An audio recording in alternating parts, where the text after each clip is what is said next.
আজকের ভিডিওতে আমি তোমাদের সঙ্গে এমন একটা হেয়ার গ্রোথ সিরাম শেয়ার করতে চলেছি যেটা ব্যবহার করলে কিন্তু তোমাদের টাকেও চুল গজাবে। এরকম তো আগেও একটা ভিডিও বানিয়েছিলে, সব ভিডিও কি একই কন্টেন্ট হয়? না, একদমই না। আগের ভিডিওটাও এরমই বানিয়েছিলাম, কিন্তু তাতে আমি এমন অনেক কিছু ইনগ্রেডিয়েন্টস বলেছিলাম যেগুলো জোগাড় করতে কিন্তু অনেকেরই অনেক প্রবলেম হয়। আজকের ভিডিওতে খুব সিম্পল কিছু ইনগ্রেডিয়েন্টস যেগুলো ইজিলি অ্যাভেলেবল, সেরম কিছু ইনগ্রেডিয়েন্টস দিয়ে আমি আজকে সিরামটা তৈরি করছি, কিন্তু তার এফেক্টটা কিন্তু আগের সিরামের থেকে কোনো অংশে কম হবে না। শুধু তোমাদের একটা সুবিধে হবে, সেটা হচ্ছে তোমরা খুব সহজে জিনিসগুলো জোগাড় করতে পারবে। তো চলো দেখে নি আজকের ভিডিওতে আমি তোমাদের সঙ্গে কোন সিরাম শেয়ার করছি। Welcome back to my channel Sneha study. আমি স্নেহা, আজকে আবার একটা নতুন হেয়ার কেয়ার ভিডিওতে তোমাদের সকলকে স্বাগত জানাচ্ছি। তোমরা যারা খুব পজিটিভ কমেন্ট করছো যে হ্যাঁ আমার রেমেডিগুলো ব্যবহার করে তোমাদের অনেক উপকার হচ্ছে, তাদেরকে অশেষ ধন্যবাদ আমার পুরো টিমের তরফ থেকে। তার একটাই কারণ, সেটা হচ্ছে যে তোমাদের পজিটিভ কমেন্টগুলো পড়ে কিন্তু অনেক মানুষ ডিআইওয়াই জিনিস ব্যবহার করার জন্য মোটিভেটেড হচ্ছে। তাই প্লিজ এরকম পজিটিভ কমেন্ট তোমরা আমার সঙ্গে শেয়ার করতে থাকো, আমিও খুশি হব আর অডিয়েন্সও প্রচন্ড খুশি হবে। তো চলো সময় নষ্ট না করে যাওয়া যাক মেন ভিডিওতে। অ্যালোভেরা গাছ তো তোমরা সকলেই দেখেছো, যাকে বাংলায় বলে ঘৃতকুমারী। এই গাছকে যেমন পরিবেশে যেমন জায়গায় লাগিয়ে দাও না কেন, সে ঠিক বেঁচে যাবে, বেঁচে গিয়ে নিজের ডালপালা বিস্তার করবে। অ্যালোভেরা ঠিক এইভাবে আমাদের হেয়ার গ্রোথেও হেল্প করে। মানে আমাদের চুল যদি পড়ে গিয়ে থাকে, ঝরে গিয়ে থাকে, বা কোনো কারণে হেয়ার গ্রোথ হচ্ছে না, সেই সমস্ত জিনিসকে কিন্তু বাঁচিয়ে তোলে। ঠিক যেভাবে অ্যালোভেরা নিজেকে বাঁচিয়ে তোলে, সেভাবে কিন্তু আমাদের চুলকেও নতুন জীবন দান করে। আমি তো অ্যালোভেরা প্রচন্ড ব্যবহার করি আমার স্কিন কেয়ার আর হেয়ার কেয়ার রুটিনে। তাই আজকের ভিডিওতে মেন যে জিনিস, যে ম্যাজিক জেলটা আমরা তৈরি করছি, তার মেন ইনগ্রেডিয়েন্ট হচ্ছে একদম ফ্রেশ অ্যালোভেরার পাতা। আমার কাছে সব সময় অ্যাভেলেবল থাকে, আর যাদের কাছে অ্যালোভেরার পাতা অ্যাভেলেবল নেই তারা ডেফিনেটলি স্টোর বট যে অ্যালোভেরা জেল পাওয়া যায় ওটা কিনতে পারে এবং ব্যবহার করতে পারে। শুধুমাত্র একটা জিনিস একটু দেখে নিও, সেটা হচ্ছে যে অ্যালোভেরা জেলটা যেন ট্রান্সপারেন্ট হয়, মানে ওতে যেন কোনো রকম অ্যাডেড কালার না থাকে। তো আমাদের প্রথম এবং কি ইনগ্রেডিয়েন্ট হচ্ছে অ্যালোভেরা। নেক্সট ইনগ্রেডিয়েন্ট খুবই ইজিলি অ্যাভেলেবল আমাদের রান্নাঘরে, সেটা হচ্ছে আদা। এই আদা না আমাদের হেয়ার ফলিকলসের যে ব্লাড সার্কুলেশন তাকে খুব ইনক্রিজ করে, আমাদের হেয়ার ফলিকলসকে হেলদি বানায়। এই প্রসেসের দ্বারাই কিন্তু ব্লাড সার্কুলেশন ইনক্রিজ হয়, আর ব্লাড সার্কুলেশন যত ইনক্রিজ হয় চুল কিন্তু তত তাড়াতাড়ি রিগ্রো হয়, তত তাড়াতাড়ি লম্বা হয়। তাই আমি এই সিরাম তৈরি করতে, এই ম্যাজিক জেলটা তৈরি করতে সেকেন্ড ইনগ্রেডিয়েন্ট দিয়েছি আদা। এরপরে যে লাস্ট ইনগ্রেডিয়েন্ট, সেটা হচ্ছে কেউ যদি একদম ট্রিপল হেয়ার গ্রোথ চায়, মানে কেউ যদি ডাবল হেয়ার গ্রোথ চায়, তাহলে এখানে আটকে যেও, আদা দিয়ে অ্যালোভেরা জেল দিয়ে সিরামটা তৈরি করো।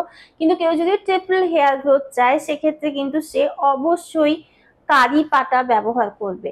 অনেকে বলেছে যে কারি পাতা কি নিম পাতা? না, একেবারেই নয়। আমি সাইডে কারি পাতার একটা গাছের ভিডিও তোমাদেরকে অ্যাটাচ করে দিচ্ছি, যেটা আমার ব্যালকনিতে আছে।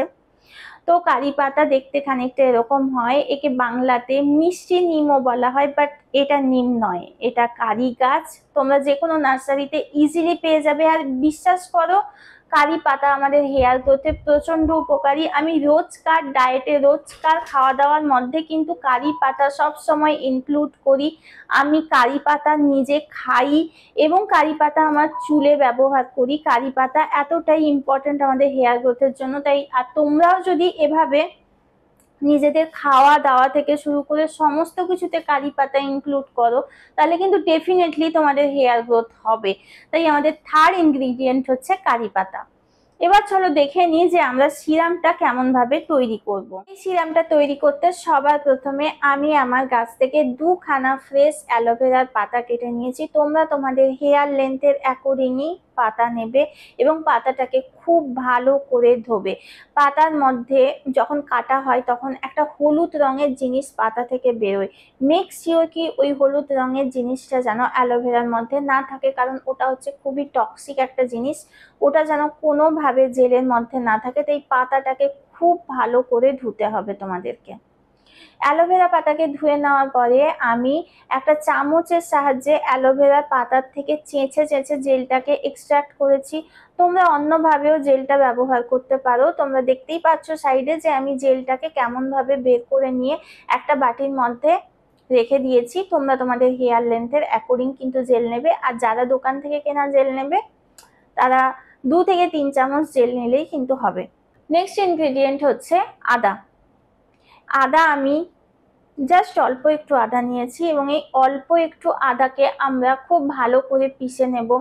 কেউ শিলনোড়ায় পিষতে পারে, কেউ মিক্সিতে পিষতে পারে। ফাইন পেস্ট হওয়ার কোনো দরকার নেই, কারণ আমরা আদার পেস্ট নেব না। আমরা আদার পেস্টটাকে নিয়ে ছাঁকনিতে ছেঁকে নেব। ছাঁকনিতে ছেঁকে নিয়ে 1 চামচ পরিমাণ আদার রস আমরা এই সিরামটা তৈরি করতে ব্যবহার করছি। পয়েন্ট টু বি নোটেড, আদা থকথকে যে আদা হয়, আদা বাটা আমরা নিচ্ছি না, আমরা আদার রস 1 চামচ নিচ্ছি। 1 চামচের বেশি কিন্তু আমরা আদার রস নেব না। নেক্সট হচ্ছে কারি পাতা। কারি পাতা আমার কাছে সব সময় ফ্রিজে স্টোর করা থাকে। তোমরা বাটিতে দেখতেই পাচ্ছ, এটা আমার ফ্রিজে স্টোর করা কারি পাতা, কারণ আমি যে কোনো সবজি খাওয়ারের মধ্যে কারি পাতা খেয়ে থাকি, তাই আমার এটা ফ্রিজে স্টোর করা থাকে। ফ্রেশ হলে তো খুবই ভালো। তো আমি এই কারি পাতারই একটা পেস্ট করছি মিক্সির মধ্যে দিয়ে, অল্প একটু জল দিয়ে মিক্সির মধ্যে দিয়ে খুব ভালো করে একটা ফাইন পেস্ট করছি, কারণ আমি নেব কারি পাতার রস 2 চামচ। তো এই মিক্সিতে তৈরি করা কারি পাতার পেস্টটাকে আমি একটা ছাঁকনির সাহায্যে ছেঁকে নেব। ছেঁকে নিয়ে 2 চামচ কারি পাতার রসও কিন্তু আমি এই মিশ্রণটার মধ্যে দেব। এখানেই কিন্তু শেষ হয়ে যাচ্ছে না রেসিপিটা। এবার আমরা কি করব, সমস্ত জিনিসটাকে অ্যালোভেরার যে জেলটা আমি বের করেছি তার সঙ্গে মিশিয়ে নিলাম। কিন্তু তোমরা দেখতেই পাচ্ছ যে অ্যালোভেরার জেলটা একেবারেই ফাইন পেস্ট হয়নি। তাই আমাদেরকে এবার পুরো জিনিসটাকে একবার ব্লেন্ডারের মধ্যে ঘুরিয়ে নিতে হবে, যাতে করে আমরা একটা ফাইন পেস্ট পাই। কারণ হচ্ছে ফাইন পেস্ট যত হবে তত ভেতর দিয়ে অ্যাবজর্ব হবে জিনিসটা। আমরা চাইছি যে সমস্ত জিনিসগুলো যেন আমাদের স্ক্যাল্পের মধ্যে দিয়ে অ্যাবজর্ব হয়। তাই মেক শিওর কি এটা একটা খুব ফাইন যেন একটা পেস্ট হয়।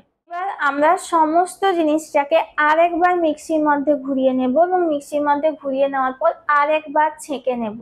অ্যালোভেরা জেলটাকেও এবার আমরা ছেঁকে নেব এবং ছেঁকে নেওয়ার পরে যে সবুজ রঙের যে জুসটা বেরোবে ওটাই হচ্ছে আমাদের সিরাম। আর এই সিরামটা কিন্তু আমাদের হেয়ার গ্রোথে প্রচন্ড এফেক্টিভ। ট্রাস্ট মি, জাস্ট 1 সপ্তাহ ট্রাই করে দেখো। এবার আসছি অ্যাপ্লিকেশন প্রসেস। মন দিয়ে শুনবে এটাকে আমরা কেমন ভাবে অ্যাপ্লাই করব। এটাকে তোমরা ওভারনাইট চুলে অ্যাপ্লাই করে রেখে দিতে পারো এবং সকালবেলা যে কোনো মাইল্ড শ্যাম্পু দিয়ে শ্যাম্পু করে নিতে পারো। কন্ডিশনার লাগানোর কোনো প্রয়োজন নেই, কারণ কন্ডিশনার চুলে জাস্ট ড্যামেজ করে আর কিছুই না। এটা হচ্ছে একটা প্রসেস। আর যারা মানে ওভারনাইট রাখতে পারবে না তারা 2 থেকে 3 ঘন্টা সকালবেলা চুলে লাগালে আর দুপুরবেলা শ্যাম্পু করে ফেললে, কিন্তু অবশ্যই একটা মাইল্ড শ্যাম্পু করো, কোনো হার্ড শ্যাম্পু দিয়ে চুলে শ্যাম্পু। আছে তোমাদের প্রশ্ন যে এটা কি সবাই ব্যবহার করতে পারবে? হ্যাঁ, 5 বছরের ঊর্ধ্বে বাচ্চা থেকে বুড়ো যে কোনো মানুষ এই সিরামটা ব্যবহার করতে পারবে। Absolutely no issue. অবশ্যই এটা ব্যবহার করো আর তোমাদের ফিডব্যাক আমার সঙ্গে এসে শেয়ার করো। আশা করছি তোমরা উপকার পাবে। আমি ডেফিনেটলি বাজি রেখে বলছি যে তোমরা অবশ্যই উপকার পাবে, কারণ আমার রেমেডিগুলোতে প্রচুর মানুষ উপকার পায়। আর আজকে প্রেজেন্টেশন কেমন লাগলো অবশ্যই কমেন্ট সেকশনে জানিও। ভিডিও ভালো লাগলে লাইক, শেয়ার আর সাবস্ক্রাইব করে দিও। আর পাশে থাকা বেল আইকনটা বাজিয়ে দিও, যাতে করে আমার আপকামিং সমস্ত ভিডিও নোটিফিকেশন তোমরা একদম সময় পেয়ে যাও। আজকের ভিডিও এখানেই শেষ করছি। আগামী দিনে আবার নতুন কোনো ভিডিও দেখা হচ্ছে। ততক্ষণের জন্য টাটা।